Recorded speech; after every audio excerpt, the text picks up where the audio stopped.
సాష్టాంగ ప్రణామములు స్వామీజీ. స్వామీజీ, కర్మ అంటుంటారు, అంటే మనిషి యొక్క బుద్ధిని బట్టి కర్మ ఉంటుందా, లేదు అంటే కర్మను బట్టే మన బుద్ధి అనేది ఉంటుందంటారా స్వామీజీ? అది కర్మను బట్టే ఉంటుంది బుద్ధి. కర్మను అనుసరించుకోని వచ్చేటువంటిది బుద్ధి. బుద్ధిని అనుసరించుకోని పోదు. కర్మను ఎప్పుడు అనుసరించిందో బుద్ధి, అది సపరేట్ అయిపోతుంది, మళ్ళీ దానికి స్వతంత్రం వచ్చేస్తుంది. అప్పుడు బుద్ధిని బట్టి అని చెప్పచ్చు, కానీ మూలం మాత్రం కర్మను బట్టే వచ్చేటువంటిది. వాళ్ళ కర్మను బట్టే వస్తుంది బుద్ధి. వచ్చినప్పుడు ఏమవుతుంది, కర్మను వదిలేస్తాం. ఇప్పుడు ర్యాకెట్ పైన వెళుతూ ఉంటుంది, మాతృ ర్యాకెట్ కి కింద తట్టుకొని ఉంటాయి, అవన్నీ వదిలేసుకోని పోతాయి, దాంతో పోవు. ఇప్పుడు తాటి చెట్టు ఎక్కేవాడికి చెయ్యి ఉండేవరకు ఎక్కిస్తాం. ఎవరైతే మూలం అయితే ఇప్పుడు దీనికి ఎక్కించేవాడు మూలమా? ఎక్కేవాడు మూలం అవుతాడు. కానీ ఎక్కేవాడికి ఎంతవరకు ఈడు మూలం ఉంటేనే ఎక్కేది, లేకపోతే ఎక్కలేరు. సో దీనికి సంబంధం ఉంది. స్వామీజీ, మీ విషయానికి వస్తే భగవద్గీత గురించి మీరు చాలా ఉపదేశాలు చేశారు, కానీ ఈ మధ్య కాలంలోనే మీరు ఒక పుస్తకాన్ని కూడా రాయడం జరిగిందని, అది కంప్లీట్ అయిందని చెప్పి విన్నాను. ఆ పుస్తకం గురించి అది నేను 2 వాక్యాల్లో 3 వాక్యాల్లో 5 వాక్యాల్లో నేను చెప్పలేను. అంత చాలా పెద్ద మహత్తరమైన విచారం, అందరూ చదవలసినటువంటి పుస్తకం అది. అందరూ చదవాలి. అది ఈ కరోనా సందర్భంలో అది రాయటం జరిగింది. అది ఒక విధంగా జనం దగ్గరికి రాకపోవటం, ఒకడే ఉండటం, పండితులతో, నేను ఒకడే రాయలేదు, పండితుల్ని దగ్గర పెట్టుకొని, కుప్పా కృష్ణమూర్తి గారు అని చెప్పేసి నాకు చాలా ఆప్త మిత్రుడు, ఆప్త పండితుడు, ఆయనతో చర్చించుకొని ఆయనతో చేయటం చాలా పెద్ద కార్యక్రమం అది. నాకు వాళ్ళ కృషి వాళ్ళకి చాలా పెద్దది అంటారు ఎప్పటికీ కూడా. వాళ్ళదే గొప్ప అని చెప్పుకుంటారు ఎప్పుడు, అంతే కదా. ఈ మధ్యలో అటువంటి పుస్తకం నేను చూడలేదు. అంత అద్భుతమైనటువంటి ఒక్క పర్యం చదివితే చాలా, అది వేదాలు చదివినట్టు ఉంటుంది, ఉపనిషత్తులు చదివినట్టు ఉంటుంది. అది అందరికీ కావలసినటువంటి, రాజకీయ వ్యక్తులు కూడా కావలసినటువంటి పుస్తకం అది. అన్ని ఉదాహరణలు ఇంకెక్కడైనా ఏ సమస్య వచ్చినా ఆ పుస్తకం చదివితే చాలు, సమస్యలు పోతాయి. ఎన్సైక్లోపీడియా లాగా, అది ఆధ్యాత్మిక ఎన్సైక్లోపీడియా లాగా ఉంటుందమ్మ తల్లి. అది ఆ పుస్తకం మీకు ఒకటి ఇప్పిస్తాం, అది మీకు ఆవశ్యకంగా దాన్ని చూడాలి మీరు. స్వామీజీ, ఈ మధ్య కాలంలో చూస్తుంటే ప్రస్తుత సమాజంలో బంధాలకి ఎక్కువగా విలువ లేదేమో, తగ్గిపోయిందేమో అన్నట్టుగా అనిపిస్తోంది. ఎందుకంటారు స్వామీజీ? అంటే ఒక టైం లేకపోవటం ఒకటి,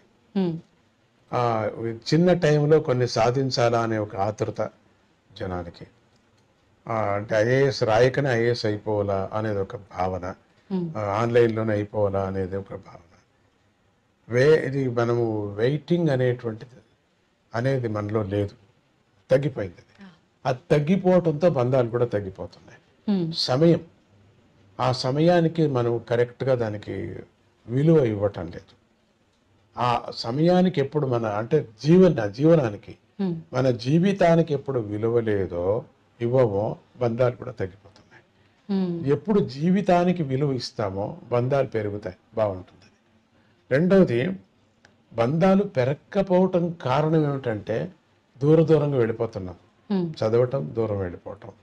ఇంకా మళ్ళీ వాళ్ళెక్కడో మనం ఎక్కడో, పిల్లలు రాలేరు, మనం వెళ్ళలేము, ఆ చలికి మనం వెళ్ళలేము, వాళ్ళు ఇక్కడికి రారు, ఉద్యోగాలు పోతాయి. ఒక అమెరికానే కాదు, అన్ని దేశాలకు వెళ్ళినప్పుడు మాటికి రాలేము, మాటికి మనం వెళ్ళలేము. కాబట్టి దీంతో ఏమవుతుంది, అమ్మమ్మ, నాన్నమ్మ, బాపాయ్ ఇవన్నీ తగ్గిపోతున్నాయి, బంధాలు తగ్గిపోతున్నాయి. ఎప్పటికెప్పుడు ఇప్పుడు ఎక్కడెక్కడ ఎవరు మాత్రమే ఉన్నామో వాళ్ళు మాత్రమే బంధాలేమో అని చెప్పుకోవచ్చు.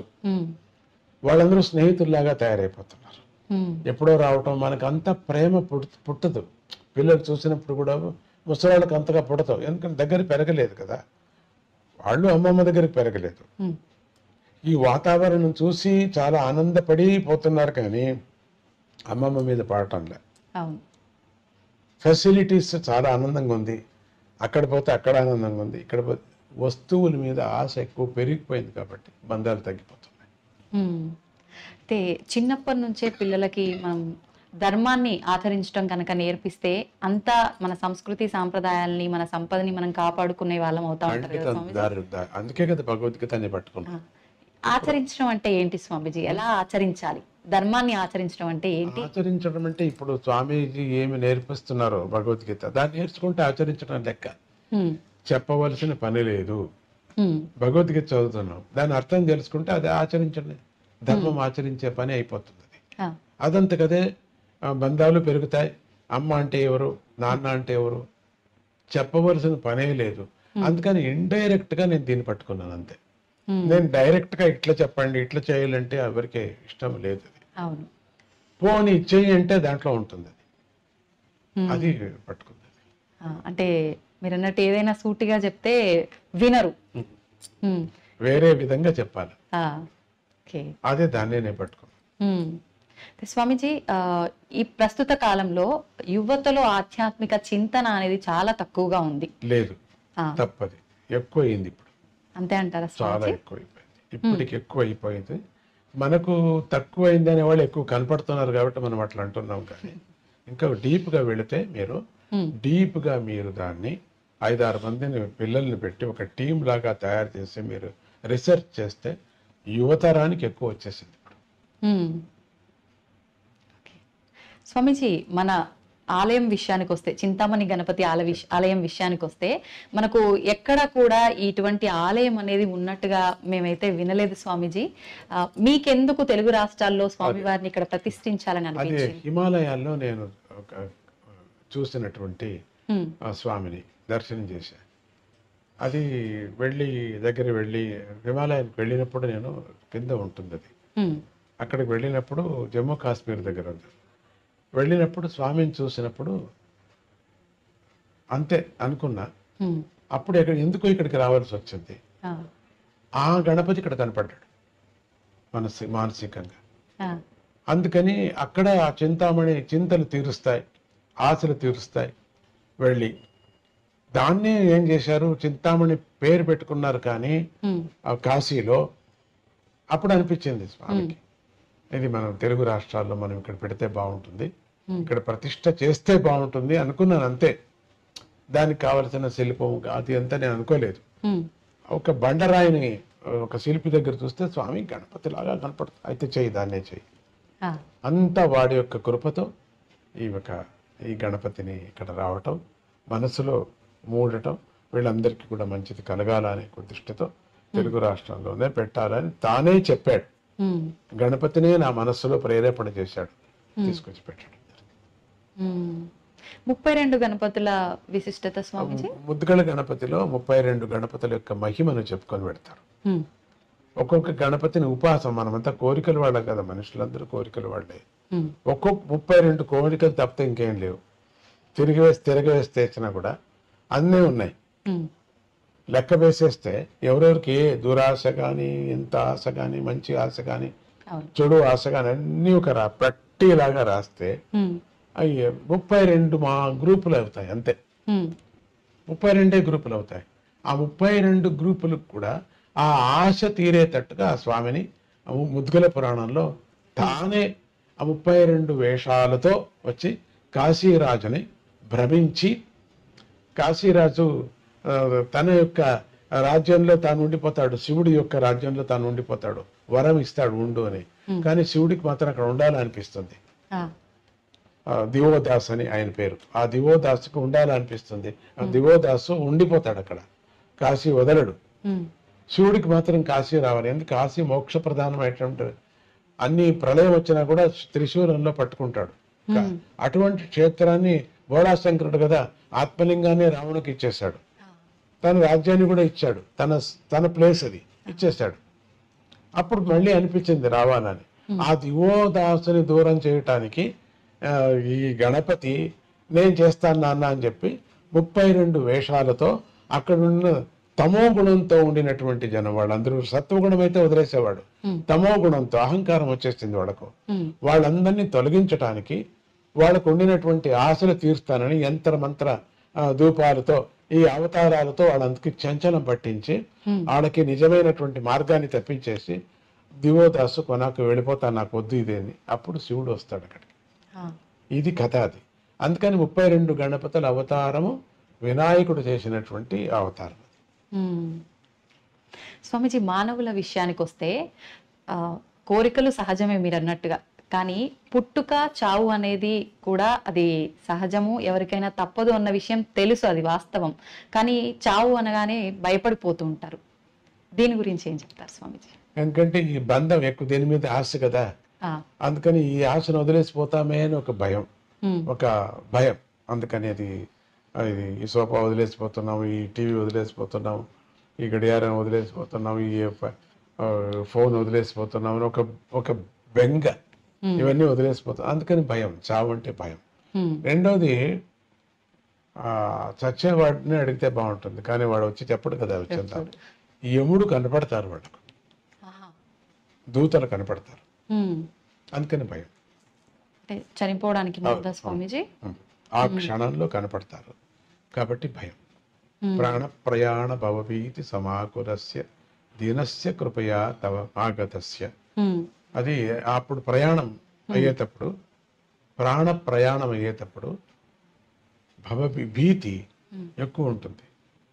అందుకని మామూలుగా కొంతమందికి ప్రాణము 9 ద్వారాలు ఎక్కడ పోతుందో తెలియదు, పటక్కన పోతుంది. జ్ఞానులకు మాత్రం ఎక్కడ పోతుంది, పోకపోయినా పగలు కొడతారు, కపాలంలో పోవాలా అని చెప్పేసి పగలు కొడతారు.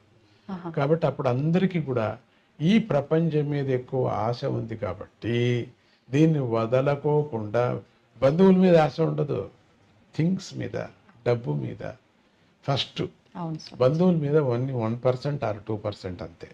మిగతాదంతా 99 భాగాలంతా థింగ్స్ మీద, తిండి మీద, ఇవన్నీ వదిలేస్తున్నామని భయం. అవును స్వామీజీ, భక్తి అంటుంటారు.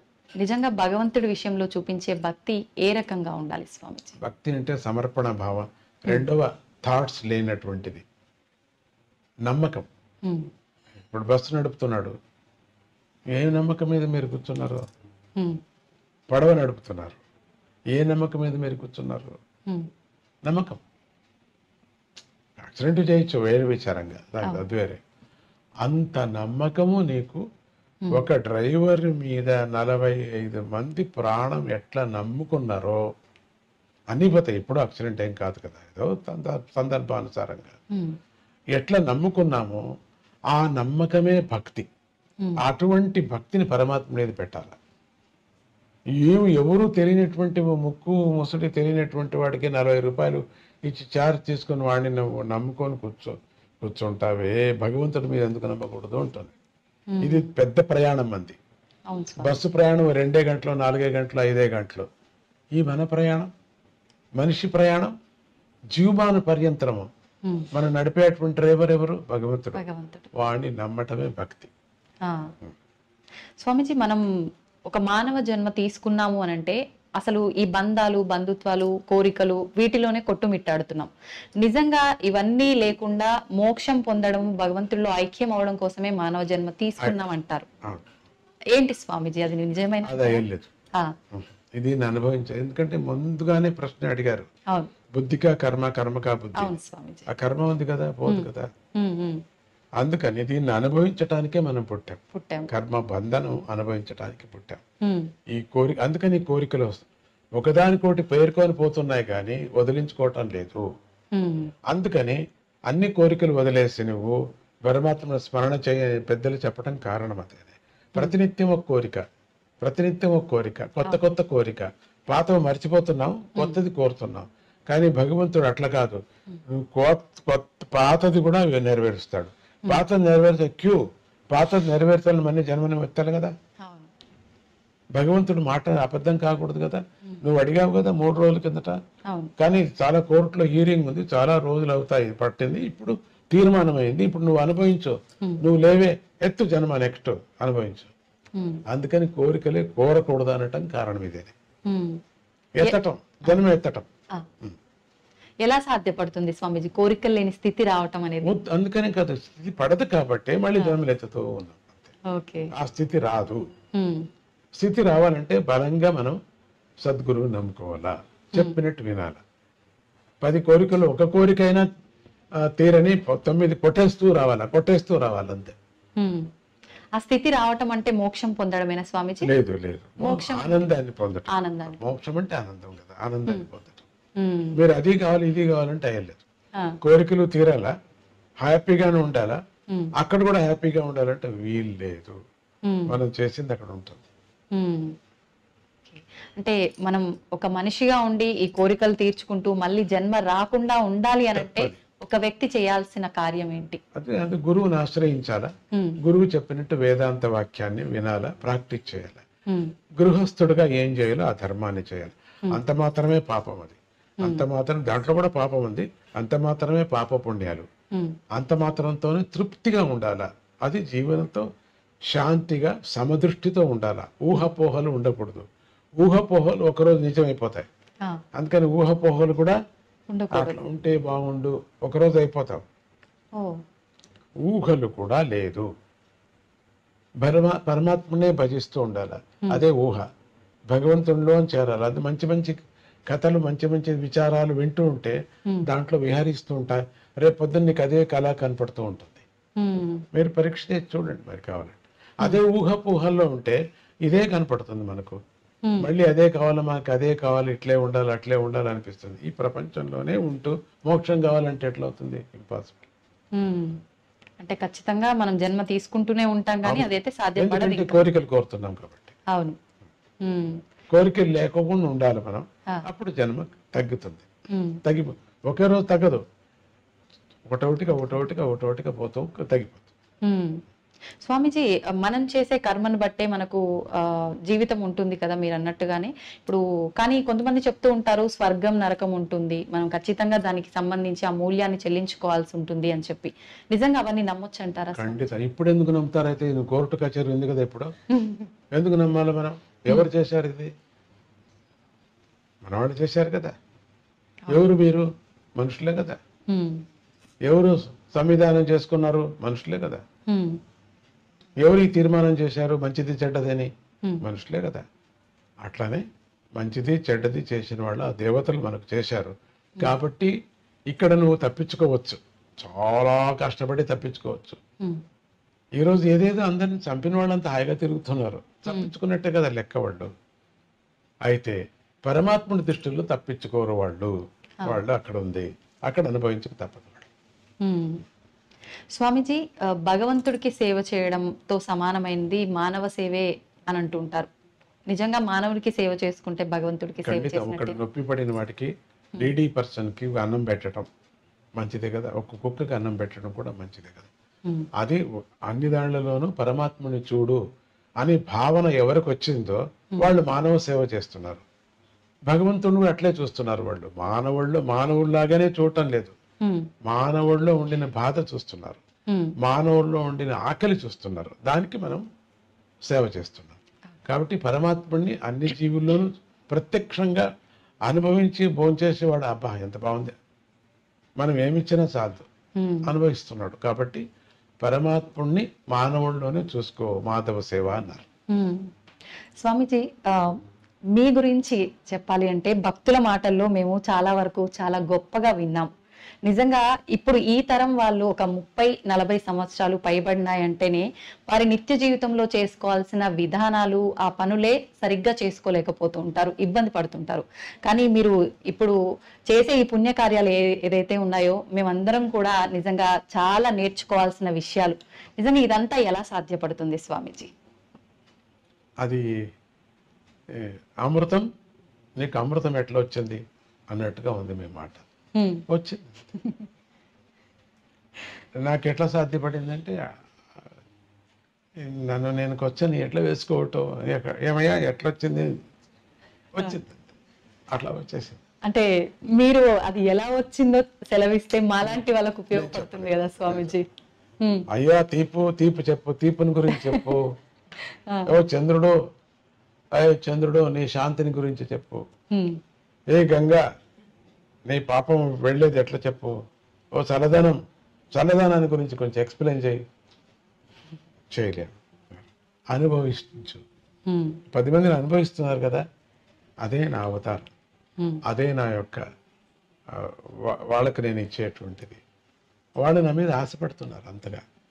కాబట్టి అనుసరిస్తున్నారు వాళ్ళు. ఉమ్, నాకు దాంట్లో ఏమీ నాకు అనిపించదు వీళ్ళు అనుసరిస్తున్నారు అని గొప్పతనం కానీ, అయ్యో వీళ్ళు వదిలేసి వెళ్ళిపోయారు ఉమ్, అని నాకు కష్టం కానీ ఏమీ లేదు. రెండూ లేవు. ఆ. అది లేనప్పుడు ఇది లేదు, ఇది లేదు, అది రెండూ లేవు. స్వామీజీ, ముగించే ముందు చివరగా యువతకు మీరు ఒక మంచి సందేశం ఇవ్వాలి అంటే ఎటువంటి సందేశం ఇస్తారు? యువతకు చెప్పటం ఏంటంటే, విపరీతమైన ఆశ పడద్దండి. మన దేశం అమృతమైనటువంటి దేశం. దీంట్లో అన్నీ దొరుకుతాయి మనకు. వేరే దేశాలకు వెళ్ళాలా, వేరే చోట ఎక్కువ పని చేయాలా, ఎక్కువ డబ్బు ఏది శాశ్వతం కాదు. ఎంత చేసినా కూడా మన మన దేశం మనకు. మనం ఇక్కడ ఎందుకు పరమాత్ముడు పుట్టించాడు, దీన్ని మనం సార్థకం చేసుకోవాలా. నువ్వు ఎందుకు అక్కడ పుట్టలేదైతే, ఎందుకు ఇక్కడ పుట్టించాడు? బలవంతంగా మనం అక్కడికి వెళుతున్నాం కదా, వెళ్ళండి. సంతోషం, పేరు, డబ్బు సంపాదన చేయండి. మన మాతృభూమిని మర్చిపోవద్దండి. యువకులందరికీ నేను చెప్పేది, ఒకవేళ రావటానికి వీల్లేదు అన్నప్పుడు కూడా మాతృభూమిలో జరిగేటువంటి కొన్ని మంచి పనులు బీద వాళ్ళకి సహాయం చేయండి. యువతరానికి చెప్తున్నాను నేను, సహాయం చేయండి. రెండోది, ఇక్కడ ఉండేటువంటి యువతులు కూడా ఒక ఆశపడి నేను చేయలేదే, నాకు రాలేదే అని దుఃఖంతో బతకద్దండి. సంతోషంతో ఉండండి. వచ్చినటువంటి ప్రాప్తి మీకేముందో దాంతో ఫిక్స్ అయిపోండి. ఊహాపోహలతో సకారాత్మకమైన జీవితాన్ని మనం జీవించాలి, కానీ ఊహాపోహలతో మనస్సు చెడుపుకొని జీవితాన్ని మనం పాడు చేసుకోకూడదు. సకారాత్మకమైనటువంటి ఏ జీవితం ఉందో సక్రమంగా మనం ఉండటానికి మనం ప్రయత్నం చేయాలి. అని చేస్తూ నేను చెప్పను, గురువులకి, దేవుళ్ళకి, తల్లులకి అందరికీ నమస్కారం చేస్తూ ఎప్పుడు ఉండమని నేను చెప్పను కూడా.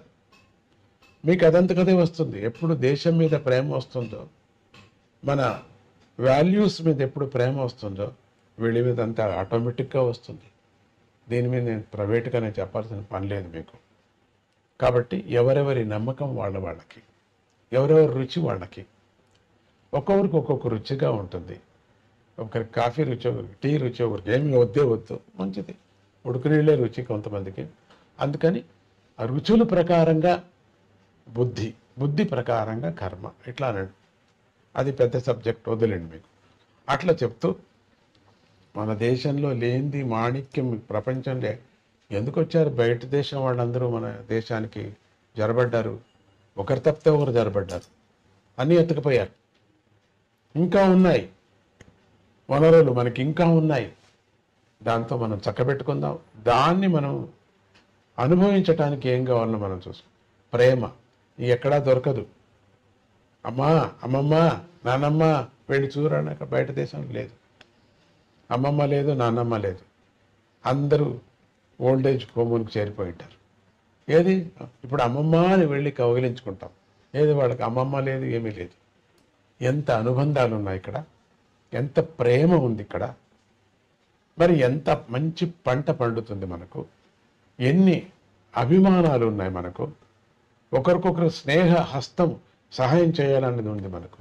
బయట దేశంలో పక్కింటి వారికి బాట లేదు, ఏమీ లేదు. అందరూ తలుపులు వేసుకొని ఉంటారు. అది ఆ ఊరు ఎట్లా ఉంటుందంటే, నేను మాట చెప్పకూడదు, ఎవరు లేరేమో అనిపించేవాదా ఉంటుంది. మనం చూడండి, రాంటి పల్లెలకి కళకళ ఆడుతుంటుంది. పరమాత్ముడి యొక్క సృష్టి, జీవన విధానం మనకు భారత భూమి నేర్పిస్తుంది. సక్రమంగా చేసుకుంటే మనకు మనదే స్వర్గము. మన భారత భూమి స్వర్గము.